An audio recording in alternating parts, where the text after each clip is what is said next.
안녕하십니까. 이어서 원주권 뉴스입니다. 산림청이 오늘 산불 재난 국가 위기 경보를 주의에서 경계로 한 단계 높인 가운데 오전 10시 50분을 기해 도 전역에 건조특보가 발효됐습니다. 이에 따라 모든 지역에서 산림 인접 지역에 논 밭두렁을 태우거나 쓰레기 소각을 자제하고 화기를 가지고 산에 들어가는 것을 피해야 합니다. 특히 오늘과 내일 원주 등 내륙 지역에 초속 20m의 강한 바람이 부는 곳이 있어 산불 위험이 매우 높겠습니다. 산림청과 지자체는 산불 감시 인력을 배치하고 소각 행위 등에 대한 단속을 강화했습니다. 하루 사이 원주에서 코로나19 재양성 판정이 2차례 나오면서 치료 중인 도내 확진자가 다시 19명으로 늘었습니다. 지난 5일에 한 차례 미결정 판정을 받아 입원했다 사흘 만에 퇴원했던 원주 5번째 확진자가 어제 재확진 판정을 받았습니다. 또 지난 16일 퇴원했던 원주 18번째 확진자가 자가격리 일주일째인 어제 진행된 검사에서 재양성 판정을 받아 원주 의료원에 다시 입원했습니다. 이로써 도내 입원 치료자는 다시 19명으로 늘었고 자가격리자는 어제보다 23명이 줄어 956명입니다. 등교 이후 학교에서 코로나19 확진자가 발생한 상황에 대비한 모의 대응 훈련이 실시됐습니다. 원주교육지원청은 오늘 원주 교동초등학교에서 학교 내 감염병 발생 가상 시나리오를 토대로 신고와 상황 전파, 역학조사, 시설 소독 등의 대응 과정을 점검했습니다. 또 온라인 개학 이후 상담 인력이 배치되지 않은 학교 학생들을 위해서 등교 개학 시기까지 카카오톡으로 온라인 상담을 실시합니다. 오늘부터 원주 농업인 새벽시장이 원주천 둔치에서 개장했습니다. 코로나19로 인한 사회적 거리두기로 지난해보다 5일 늦게 개장했습니다. 첫날 개장식은 생략됐고 모든 상인들은 마스크를 착용한 채 가판대를 1m 이상 띄우고 판매해야 합니다. 올해 새벽시장에는 원주 지역 300여 개 농가가 참여했고 오는 12월 초까지 매일 새벽 4시부터 9시까지 열립니다.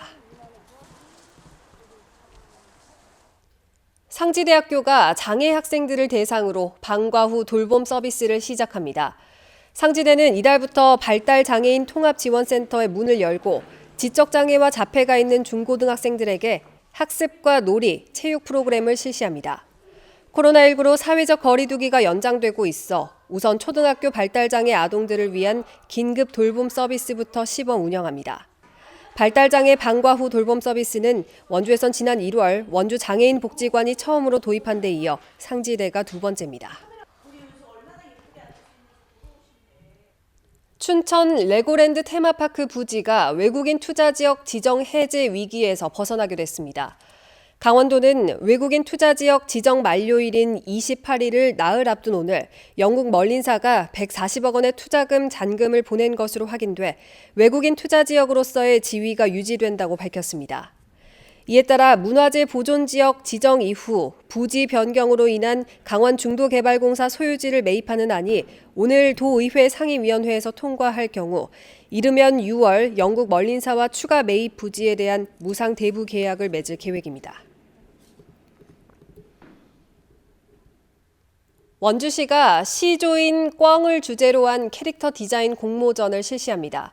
이번 공모전은 원주의 이미지와 역사, 문화 관광 등을 압축적으로 보여줄 수 있고 애니메이션이나 이모티콘 등 다양한 활용이 가능한 캐릭터를 발굴하겠다는 취지입니다. 7월 10일까지 디자인 작품과 참가 신청서 등을 이메일로 제출하면 됩니다. 지역과 연령에 제한이 없으며 심사를 통해 4개 작품을 선정하고 최우수 500만 원, 우수 200만 원, 장려 각 50만 원의 상금을 수여할 예정입니다. 횡성군이 외래 벼 품종을 대체하기 위한 최고 품질 쌀 생산 사업에 착수했습니다. 횡성군은 농촌진흥청 공모사업으로 내년까지 8억 원을 들여 횡성읍과 서원면 110헥타르에 삼광벼 쌀 생산단지를 육성하며 오늘 유통생산단체 등과 협력을 위한 업무 협약을 맺었습니다.